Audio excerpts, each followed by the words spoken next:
आदाब, नमस्कार, जय हिंद, सत श्री अकाल। दोस्तों, आज इस प्रोग्राम को ना हम पॉडकास्ट कह सकते हैं, ना ब्रॉडकास्ट कह सकते हैं, ना टॉक शो कह सकते हैं। तीनों कैटेगरी में ये नहीं आता। हमारी समझ के मुताबिक ये आता है एक मुख्तलिफ कैटेगरी में, एक अलग कैटेगरी में। आज हम हिंदुस्तान के, इस देश के, बॉलीवुड के अजीम फनकार, अजीम शख्सियत धर्मेंद्र सिंह देओल, धर्म जी को, धर्म भाजी को, धर्म भा को, धर्मेंद्र जी को अपनी तरफ से, अपने चैनल की तरफ से, अपने साथियों की तरफ से, सैमी जी, टिम्मी और रेहान की तरफ से हम खिराज अकीदत अपनी ट्रिब्यूट पे कर रहे हैं। थोड़ा सा लेट हो गए हम, उसके लिए हम माजरत चाहते हैं, लेकिन हमने ये सोचा कि कुछ अलग करें, क्योंकि तीन चार रोज से वही सब कुछ चल रहा है जो आप देख रहे हैं। उसमें नया मतलब ऐसा कुछ खास मतलब है, ठीक है, लेकिन वो एक लकीर वाली बात चल रही है। हमने कोशिश ये की है कि हम आपको वो बातें बताएं, वो चीज़ें लेके आए आपके सामने जो शायद अभी तक किसी और चैनल ने, किसी सोशल प्लेटफॉर्म पर वो ना आई हो। हमारी कोशिश ये है। सबसे पहले हम आपको दो तस्वीरें दिखा रहे हैं। ये तस्वीरों को ज़रा ध्यान से देखिए। ये नायाब तस्वीरें हैं। ऐसी तस्वीरें शायद ही कहीं हों। पहली तस्वीर जो वाइट शर्ट में है उनकी, ये देखिए, जो वाइट शर्ट वाली हम दिखा रहे हैं आपको। ये जो वाइट शर्ट वाली उनकी जो है, ये जब उन्होंने टैलेंट हंट में अप्लाई किया फिल्म फेयर वाले में, जिसके थ्रू वो सिलेक्ट हुए 58-59 में, तब उन्होंने जॉन मोहम्मद, ये नाम शायद किसी ने नहीं बताया होगा, जॉन मोहम्मद, जॉन स्टूडियो के मालिक मालेरकोटला थे, उनसे खिंचवाई थी। खैर, ये जो तस्वीर है वाइट शर्ट वाली, बहुत वायरल हो चुकी है, सोशल मीडिया पर काफ़ी अवेलेबल है। ये हम दूसरी जो दिखा रहे हैं, इसमें शर्ट, स्ट्राइप वाली शर्ट डाली हुई हैं धर्मेंद्र जी ने, ये शायद ही किसी चैनल, किसी सोशल मीडिया के प्लेटफॉर्म पर किसी के पास होगी। इवन अभी तक धर्मेंद्र जी के घर पे ये फोटो नहीं होगी। ये फोटो भी उसी वक्त खिंचाई थी। एक फोटो और खिंचाई थी उन्होंने, जो साइड पोस्ट था। बदकिस्मती से जॉन स्टूडियो में बाद में आग लग गई थी। उसमें जो सब कुछ था वो आग की नज़र हो गया। उसमें मतलब प्रूफ भी मतलब जो होते हैं नेगेटिव वगैरह सब चल गए थे। तो वो तीसरी फोटो जो साइड पोस्ट थी वो नहीं मिली। ये जो है स्ट्राइप्स वाली फोटो हमें इसलिए मिल गई, हम खुशकिस्मत इसलिए हो गए कि इस फोटो के जो मालिक थे अनवर साहब, जो जॉन साहब के पोता हैं, ग्रैंडसन हैं, वो परसों कनाडा से वापस मालेरकोट लाए और हमारा कांटेक्ट हो गया। उन्होंने हमें ये फोटो दी। और जो फोटो आप देख रहे हैं, ये फोटो अनवर साहब ने धर्मेंद्र जी को जब उनसे मिले थे तब उनको दी थी, और उस पर उन्होंने, धर्मेंद्र जी ने ट्वीट किया है। ये अगर आप थोड़ा सा आप इसको जूम करके देखें तो जो उस पर जो अल्फाज लिखे हैं, जो इंग्लिश में लाइनें लिखी हैं, वो धर्म जी ने खुद उस पर अपने रिमार्क्स दिए हुए हैं। ये बहुत नायाब फोटो है। थैंक यू अनवर साहब। हम अनवर साहब को दिखा रहे हैं। अनवर साहब इस फोटो में धर्म जी के साथ बैठे हैं। अब एक किस्सा और बताएं इसी के साथ जुड़ा हुआ। अनवर जी का डायरेक्ट रिश्ता तो कोई नहीं, सिर्फ इतना रिश्ता था कि उनके दादा ने धर्म जी की फोटो खींची थी। इतना रिश्ता सिर्फ। मानो कुछ नहीं, मानो तो सब कुछ है। लेकिन वो जिसको हम धर्मेंद्र कहते हैं, वो छोटी छोटी बातों की कदरें करते थे। इंसानी कदरों का इंसान था। अनवर साहब को लगा शीशा देख देख कर कि मैं भी एक्टर बन सकता हूँ। खूबसूरत तो माशाल्लाह भी हैं।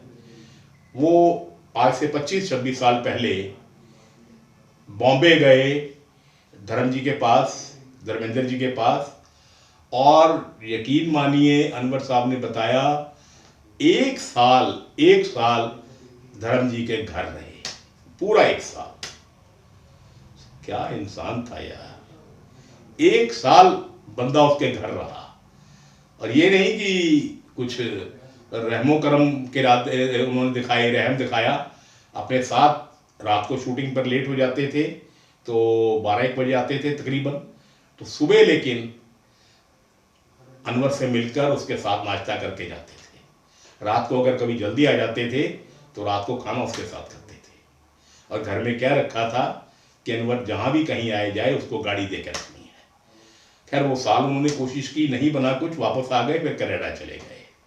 अनवर साहब ने एक बात और बताई कि उनके पिंड से, सान्यवाल से कोई भी शख्स उनके घर में रहने के लिए उसको कोई बंदिश नहीं थी। जितने दिन चाहे वो रह सकता था, जितने दिन चाहे वो रह सकता था। और कई बार 10-10 लोग सान्यवाल से आकर, अनवर ने हमें बताया कि उनके यहाँ रहते थे। ऐसा शख्स था वो, अपनी मिट्टी से इस कदर जुड़े हुए थे। कमाल था ना यार, ऐसी बातें आजकल कहाँ मिलती हैं। तो ये तो एक यही है, जैसे हम ये बात कर रहे हैं अनवर की, ये फ़ोटो की, उनकी इंसानी कीमतें, कदरों की, तो यहाँ हमें एक और शख्स याद आ जाता है। धर्म जी के इंडस्ट्री में तो खैर बहुत दोस्त रहे होंगे, हम नहीं जानते कितने दोस्त हैं, क्योंकि हमारा इंडस्ट्री से कोई लेना देना नहीं है। हम बहुत ही छोटे से शहर में रहने वाले, अपने छोटा सा डब्बा सा उठाकर काम करते रहते हैं, तो हमें वहाँ नहीं पता। लेकिन एक नॉन फिल्मी उनके जितने दोस्त थे, जो सान्यवाल के उनके क्लास फेलो थे, उनके टीचर थे, वो सब से उनका रास्ता आखिर दम तक रहा। सान्यवाल से एक दुकान है, वो सबने बताया, सबको पता है, एक मिठाई की दुकान है, वहाँ से गाजर पाक बन के आए साल उनको भेजा जाता था। और अगर गाजर पाक खाते थे तो वो उसी दुकान का खाते थे। तो ये एक शख्स का मैं यहाँ जिक्र करूँगा, अगर हमें फ़ोटो मिल गई दिखाएंगे। हमने कोशिश तो हम बहुत कर रहे हैं, पता नहीं मिलती कि नहीं मिलती। एक हमारे क्लास फेलो थे, मतलब है अभी, नरेंद्र गरेवाल, वो भी सान्यवाल से हैं। वो हमारे साथ 72 बैच के हैं मेडिकल कॉलेज में। यहाँ वो MBBS करके, इंटर्नशिप करके, हाउस जॉब करके US चले गए। वहाँ हिंदू इंडियन लड़की से शादी की जो वहाँ सेटल थी। तो जैसा आम होता है जाटों में, तो इत्तेफाक कहिए, हुनर कहिए, वो ही जाने, तो नरेंद्र गरेवाल बन गए। वो बहुत बड़े आदमी बन गए, बहुत बड़ा पैसा, बहुत बड़ा नाम, इतनी शान शौकत, कहने की हद नहीं। वो धर्म जी के बहुत अच्छे दोस्त बन गए। और कमाल की बात देखिए, लुधियाना में नरेंद्र ने एक वाइट हाउस बना रखा है, बनाया हुआ था। तकरीबन उसकी कीमत, जब वो अभी 2 साल पहले, क्योंकि जब धर्म जी अब नहीं आते जाते थे पंजाब में, जब वो आते जाते थे तब उनके लिए था, महफूज रखा हुआ था। धर्म जी जब भी कभी पंजाब आते थे, चंडीगढ़ आते थे, कुल्लू शूट करने जाते थे, शिमले जाते थे, तो एक दो दिन वो लुधियाने जरूर ठहरते थे, और वही उसी वाइट हाउस में ठहरते थे। वहाँ वो अपने दोस्तों को बुला लेते थे, पिंड के दोस्तों को, फगवाड़े के, कॉलेज के दोस्तों को, और खूब वहाँ महफिल चलती थी। तो वो वाइट हाउस अगर कहा जाए उनके लिए ही बनवाया गया था। जिस वक्त बनाया, नरेंद्र ने बताया था, उस वक्त उसकी कीमत तकरीबन 8-10 करोड़ की थी। अब उसने बेचा है, बताया नहीं मेरे को कितने का बेचा है, लेकिन मेरा ख्याल है कि 80-90 करोड़ का कम से कम बिका होगा। तो ये दोस्ती। अच्छा, एक बात और, यहाँ नरेंद्र ने एक मर्सिडीज कार ब्लैक कलर की रखी हुई थी लुधियाना अपने वाइट हाउस में। वो कार एक्सक्लूसिवली धर्म जी इस्तेमाल करते थे। जब भी वो नॉर्थ में, मतलब इधर पंजाब में, हरियाणा में शूट करने आते थे, तो उनकी गाड़ी दिल्ली एयरपोर्ट पहुंच जाती थी, ये मर्सिडीज, और जहाँ जहाँ धर्म जी जाते थे ये गाड़ी उनके डिस्पोजल पर रहती थी।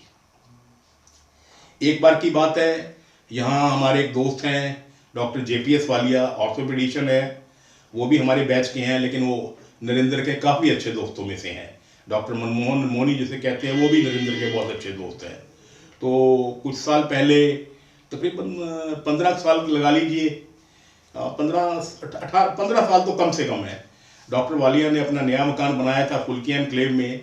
तो वहाँ उन्होंने हाउस वार्मिंग एक फंक्शन रखा, नरेंद्र आया हुआ था, वो हाउस वार्मिंग हो गई और नरेंद्र का ऑनर हो गया। हम 2-3 क्लास फेलो थे यहाँ पुराने, उनको बुलाया था, कुछ लोग अपने रिश्तेदार और दोस्त वहाँ के बुलाए थे और अच्छा डिनर करवाया था।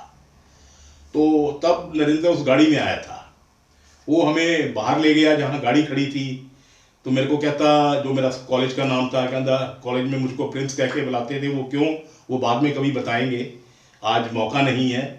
तो मेरे को कहने लगा कि प्रिंस 10,000 भी किन्ने दी होएगी ये। तो हम लोगों ने तो मारुति 800 या जैन देखी थी, इससे ज़्यादा हमारी औकात ही नहीं थी। तो लेकिन मैंने कहा, सोचा अपने दिमाग में, यार ये बहुत बड़ा आदमी है, यूएसए का इतना अमीर आदमी है, तो इसने महंगी गड्डी लीती होएगी। मैं क्या 20 लाख कह दें यार। मैं क्या नरेंद्र भा 20 लाख दी होएगी। वो कहता जाओ तेरे साया, उन गाल कट के कहता 2.5 करोड़ की गड्डी तू 20 लाख की बनाई जाते। 1.5 करोड़ की गाड़ी मर्सिडीज उसने धर्मेंद्र जी के लिए, उनके आने जाने के लिए लुधियाना खड़ाई हुई थी। अब भी वो गाड़ी उसके किसी दोस्त के पास, उसके रिश्तेदार के पास है। मेरे को अभी जवालिया ने बताया कि वो गाड़ी नहीं बेची उसने। तो ऐसे ऐसे लोग थे, ऐसी ऐसी कदरें थी। अब ऐसी ऐसी कदरें, ऐसे ऐसे इंसान। मैं इस बात पर बात ही नहीं करूंगा कि धर्मेंद्र कितना बड़ा एक्टर था या नहीं था, वो सबको पता है। बेकार में वक्त ज़ाया करने का कोई फायदा नहीं। लेकिन ये बातें बहुत कम लोगों को पता है। अब मैं अपनी बात बता देता हूं। मैं धर्म जी को 4 बार मिला, और अगर मैं ये कहूं कि अपने हवाले से मिला 4 बार, बिल्कुल झूठ होगा, बिल्कुल गलत होगा। 4 बार हमारे दोस्त तो नहीं कह सकते, कर्म फरमा, क्योंकि जो ब्यूरोक्रेट होता है वो कभी दोस्त नहीं हो सकता, वो कर्म फरमा हो सकता है आपका, आप पर एहसान कर सकता है, वो दोस्त नहीं होता। यहाँ HS सोई साहब हैं जो चीफ कमिश्नर रिटायर हुए हैं। तो वो मैं जब बोर्ड में डॉक्टर था, पावर कॉलोनी में रहता था, वो भी मेंबर फाइनेंस थे। तो वहाँ डेपुटेशन पे आए हुए थे पंजाब में, PSCB में, तो वहाँ रहते थे। उससे पहले सच एक बार मैं बॉम्बे गया था 94 में। तो मैं सोई साहब को मैंने कहा, हरजीत सिंह सोई उनका नाम है, HS सोई, बहुत अच्छे इंसान, बहुत प्यार करने वाले, बहुत केयर करने वाले दोस्तों की, पूरा जट, जैसे मैं गरेवाल का बताया, पूरा जट, मतलब जट आदमी का तो मुकाबला ही नहीं यार। जट्टा की तो आप गल ही ना करिए यार। मैं कहना रब्बा सारे तू जट बनाए होंगे तो कितने कोई झगड़ा ही ना होता था। लेकिन तेरी भी मजबूरी सी, तू भी बाकी बनाने थे, हिंदू बनाने थी, बाणिया बनाने थी, पंडित बनाने थे, बेड़ा गर्क कराता तेरे बना के, सारी जट बनाने थे। चलो ये मेरे अपने तासुरात हैं, मेरे अपने हैं, इस पर कोई बुरा ना माने। हो सकता है हर जगह अच्छे बुरे लोग होते हैं, लेकिन बाई एंड लार्ज जो मैंने कहा वो ठीक है। तो हम बॉम्बे जा रहे थे, मेरे ब्रदर ला बबली वालिया मेरे साथ थे। मैं उन दिनों 1-2 अखबारों में मैं शायद इंग्लिश ट्रिब्यून में स्टिंगर था। मैंने सब अखबारों में काम किया है, मिड डे क्या, पॉइनियर क्या, नेशनल हेरल्ड क्या, एक्सप्रेस क्या, ST क्या, सब मैं एज ए स्टिंगर रहा हूँ। लेकिन मैंने कभी पैसा नहीं लिया, क्योंकि मैं गवर्नमेंट जॉब में था, मैं पैसा नहीं लेता था। क्योंकि पैसे से मेरी दोस्ती कभी हुई ही नहीं, जैसे रब से मेरी दोस्ती नहीं कभी हुई, ऐसे पैसे से नहीं हुई। मैं फ्री में काम करता था। तो हम गए, मैंने सोई साहब को कहा भी जा रहे हैं, एक हमारी इंटरव्यू फिक्स करा दो। तो उन्होंने हमारी बोल के इंटरव्यू फिक्स करा दी। तो हम जब धर्म जी के 11 साढ़े 11 का टाइम था, हम पहुँचे। तो धर्म जी मिले हमें, बहुत प्यार से मिले, 40-45 मिनट बैठे उनके घर, काफ़ी बातें की। तो उन्होंने हमें चाय पिलाई और वही सानेवाल की गाजर पाक की वाली बर्फ़ी हमें खिलाई, मुझे अभी भी याद है। कहने लगे, कहते यार तुसी डॉक्टर साहब बहुत सवेरे आ गए, जे शाम ਨੂੰ आते तो बैठ के ਆਪਾਂ दारू शारू पी लेंगे यार, ਹੁਣ सवेरे सवेरे तो चंगा जिहा लाता। तो असी हम लोग उनकी पर्सनैलिटी से बहुत इम्प्रेस थे भी इतना बड़ा आदमी हम मिल रहे हैं यार ये। तो लेकिन अंदर से मैंने कहा, सच्ची अपने आप को कहा कि भाई कोई गल नहीं, हम दिने पिला दो, अभी दिने पी लेंगे। लेकिन इतनी हिम्मत नहीं थी उनसे ये कहने की। हम तरस गए कि भी उनसे उनके साथ बैठकर विस्की उसकी पीते। लेकिन ये अगला जो मैं सुना रहा हूँ, ये नेक्स्ट में पूरा होता है मेरा। तो एक बार जब मैं पावर कॉलोनी में रहता था, तो सोई साहब के मदर आए हुए थे। वो आते थे, ठहरते थे कुछ दिन, फिर धुरी उनका पिंड है, चले जाते थे। तो मैं अक्सर मेरे को बता दिया जाता था, मैं शाम को उनको कभी कभी देखने चले जाता था एग्जामिन करने के लिए। ऐसे कोई लंबे बीमार नहीं थे वैसे ही, मुझसे प्यार बहुत करते थे। मैं तकरीबन 7:30 सर्दियों के दिन थे, 7:30 पौने 8 बजे गया, बेल मारी। मेरे को उनका जो फेवरेट जो उनका घर काम करता था लड़का ओम प्रकाश, मेरे नाम याद है, ओम प्रकाश आया। तो मैंने बीजी को देखा दुखा, तो बेल हुई थी, सोई साहब ने पूछा अंदर भी कौन आया है, तो ओम प्रकाश ने बताया होगा भी डॉक्टर साहब आया। उन्हें कहा भी अच्छा जब देख लेंगे ना बीजी ਨੂੰ तो मेरे को भेज देना। ਤਾਂ ਉਹਨੇ ਕਹਿੰਦਾ ਵੀ ਜੇ ਜਦ ਮੈਂ ਸਾਰਾ ਐਗਜ਼ਾਮਿਨ ਕਰ ਲਿਆ ਤਾਂ ਮੈਨੂੰ ਕਹਿੰਦਾ ਵੀ ਮੈਂ ਥੋੜਾ ਬੀਪੀ ਵਗੈरह मैं घर ਛੱਡ ਆਊਂਗਾ, ਤੁਸੀਂ सोई साहब बैठे हैं अंदर ड्राइंग रूम, तुम चले जाओ। मैं चला गया जी। अंदर जाके मैंने देखा सोई साहब बैठे थे। एक सोई साहब का दोस्त है यहाँ बहुत पक्का, बचपन के साथी हैं धूरी के, रिपू वो था, धर्मपा जी थे, और एक धर्मपा जी के साथ एक कोई शख्स बॉम्बे से थे। मेरे को उनका नाम पक्का नहीं याद, इसलिए मैं नाम नहीं लूँगा, कौन थे मैं भूल गया, शायद बलदेव खोसा साहब थे, मेरे को पक्का नहीं पता। तो बैठे तो पहचान गए कि मैं मिला उनको, तो बैठे उठे डॉक्टर सोई साहब ने बताया मेरे बारे में कि ऐसे ये हमारे फैमिली डॉक्टर हैं, अच्छे हैं बुरे हैं, जो भी उन्होंने जो कहा, सामने थे अच्छा ही कहना था, तो अच्छा ही कहा। तो बैठे उठे कहते लाओ जी चलो, पीती एक पैक पिया तो शर्माते रहे। वो मैं फिर कह रहा हूँ पर्सनैलिटी, इतनी बड़ी पर्सनैलिटी के सामने पियो आप, बैठो उनके सामने, तो वैसे ही हाथ कांपते हैं हम लोगों के। छोटे लोग हैं, हम मिडिल क्लास लोग हैं, हमारी इतनी हैसियत औकात है, कोई माने या ना माने मैं मानता हूँ। तो 1.5 पैक के बाद थोड़ा सा मैं नॉर्मल हुआ, जब अंदर गई तो थोड़ा सा कॉन्फिडेंस आ जाता है, तो आ गया, तो फिर मैं भी नॉर्मल बातें करनी शुरू की। एक ख़ास बात का मैं जिक्र करना चाहूँगा, पता नहीं करना चाहिए कि नहीं करना चाहिए, लेकिन क्योंकि उसकी पर्सनैलिटी इतनी बड़ी है, उस पर्सनैलिटी के बारे में उनको हीमैन का दर्जा दिया जाता है, सबसे खूबसूरत इंसान थे दुनिया के, 5वें नंबर के थे। ऐसा मैं हिंदू, उनके बाद ना इतना खूबसूरत कोई एक्टर आया है और शायद ही नहीं कोई आएगा। तो मैंने कहा, मैं क्या भाजी तुसी क्यों नहीं अपनी ऑटोबायोग्राफी लिख दे। वो कहते छड़ यार। मैं फिर पी ली थी तो थोड़ा सा और सुरूर हुआ, मैंने फिर कहा, मैं क्या भाजी तुसी अपनी बायोग्राफी लिखो सर, तुसी इन्नी मेहनत की कितों कितने पहुंचे की कुछ नहीं किया। वो कहते यार हरजीत कहते समझाओ डॉक्टर साहब ਨੂੰ, जे मैं बायोग्राफी लिखती ना पता नहीं किन्ने दे घर टुटणगे। तो इस करके ये चैप्टर बंद करो, ये काम मैं नहीं करना, ये मैंने काम करने वास्ते कही हो भी ना।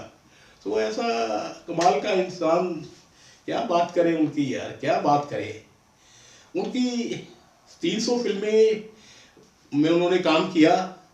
3 फिल्मों के जिक्र करना पड़ता है मेरे हिसाब से। सबसे पहले उनकी फिल्म फूल और पत्थर का जिक्र बनता है, ओपी ललन साहब ने बनाई। इससे पहले धर्म जी एस्टैब्लिश एज एक्टर हो चुके थे, क्योंकि बिमल रॉय की बंदनी कर चुके थे। धर्मेंद्र जी ने अपनी मकाम एज ए एक्टर बना लिया था थोड़ा सा, क्योंकि बंदनी में अच्छा रोल मिला था, भीड़ के बावजूद उन्होंने अपनी पहचान बनाई उसमें। फूल और पत्थर ने धर्म जी को धर्म स्टार धर्मेंद्र बना दिया और हीमैन का खिताब उसको मिला। बहुत तबाही हिट हुई उससे। फिर उसके बाद फिर धर्म जी ने पीछे मुड़ के नहीं देखा। उसके बाद 69 में एक फिल्म रिलीज होती है सत्यकाम। सत्यकाम का जिक्र किए बिना शायद धर्मेंद्र जी के बारे में कोई भी बात करनी पूरी नहीं मानी जाएगी। इतनी बेहतरीन फिल्म थी, उसके लिए उनको बेस्ट एक्टर के लिए फिल्म फेयर के लिए नॉमिनेट भी किया गया। नॉमिनेट हुए, किस्मत कहिए बदकिस्मत की कहिए, लेकिन 69 में जब सत्यकाम नॉमिनेट, धर्म जी नॉमिनेट होते हैं बेस्ट एक्टर फॉर सत्यकाम, लेकिन वो बेस्ट एक्टर का अवार्ड चला जाता है राजेश खन्ना इत्तेफाक के लिए। अब मैं ये नहीं कहूँगा भी कौन किसने अच्छा किया किसने नहीं अच्छा किया, वो जूरी जाने, लेकिन उसमें नॉमिनेट हुए थे और बेहतरीन फिल्म थी सत्यकाम। इत्तेफाक भी अच्छी थी, लेकिन सत्यकाम का कोई मुकाबला नहीं था। एक फिल्म और जिसका जिक्र करना बनता है, जो हिंदुस्तान की आइकॉनिक मूवी है, टॉप 10 में जिसकी जगह आती है, टॉप 3 में जगह आती है, वो है शोले। शोले का वीरू घर घर में बस गया, दिल दिल में बस गया। ये 3 फिल्मों के जिक्र के बिना धर्म जी का के ऊपर कोई टॉक शो, कोई ब्रॉडकास्ट कंप्लीट नहीं होगा। धर्म जी को उन्होंने इंडस्ट्री में 60 साल के करीब काम किया, लेकिन उन्हें फिल्म फेयर वगैरह ऐसा अवार्ड नहीं मिला। पद्म भूषण मिला है, बहुत बड़ी बात है। और उनको लाइफ टाइम अचीवमेंट अवार्ड मिला। जो धर्मेंद्र जी को ये एजाज़ दिलीप साहब ने दिया, यूसुफ खान साहब ने दिया। दिलीप साहब को धर्म जी अपना बड़ा भाई, अपना रहनुमा, अपना सब कुछ मानते थे और ओपनली कहते थे धर्म जी कि हिंदुस्तान में दिलीप साहब के पहले और दिलीप साहब के बाद ना कोई एक्टर आया है ना कोई आएगा। ये बातें बहुत अहम थी जो हम आपसे शेयर करना चाहते थे। उनके फिल्मों के गाने बहुत अच्छे होते थे, लाजवाब गाने होते थे। किन किन गानों का जिक्र करें, एक दो गानों की बात कर लेते हैं। जैसे वो थी उनकी पहली फिल्म भी मान लीजिए शोला शबनम, जिसमें वो था जाने क्या ढूंढती रहती है मुझ में राख के ढेर में शोला है न चिंगारी। फिर एक फिल्म, एक और गाना लोफर फिल्म का जो रफ़ी साहब ने गाया था कि वो आज मौसम बड़ा बेईमान है, बहुत खूबसूरत पिक्चराइज हुआ था, बहुत खूबसूरत और बहुत हिट हुआ था। ये दोस्ती गाना अगर हम जिक्र नहीं करेंगे तो हम शोले के साथ इंसाफ नहीं करेंगे, इंडस्ट्री के साथ इंसाफ नहीं करेंगे, धर्म जी के साथ इंसाफ नहीं करेंगे। ये गाना नेशनल एंथम बन गया था एक किस्म का। आज भी उस गाने को बहुत बहुत सिचुएशन पर पिक्चराइज किया जाता है। जितना मर्जी बात कर लीजिए धर्मेंद्र जी के बारे में, बहुत मुश्किल होता है ऐसे शख्सों, ऐसे इंसान के बारे में बात करना। लेकिन हमने कोशिश की अपनी तरफ से उनके बारे में वो बातें आप तक पहुंचाएं जो किसी और ने नहीं की। हमारी ये कोशिश कितनी कामयाब कितनी नहीं, ये आप लोग देखिए, इसको देखिए, शेयर कीजिए, क्योंकि ऐसी बातें, ऐसी फोटोग्राफ्स बहुत कम देखने को मिलती हैं। इजाज़त लेने से पहले एक शेर ज़रूर पढ़ेंगे। वो शेर कुछ